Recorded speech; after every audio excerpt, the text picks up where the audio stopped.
Jom kenal huruf VIP jadi tajwid, iaitu lam, mim dan nun.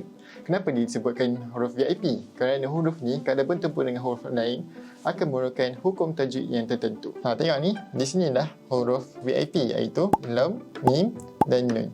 So lepas tu kita kena tengok pada huruf yang bertemu dan kita tengok pada grid bulatan pertama untuk hukum alif lam, manakala grid bulatan kedua untuk hukum mim sakinah, manakala grid yang terakhir untuk hukum nun sakinah.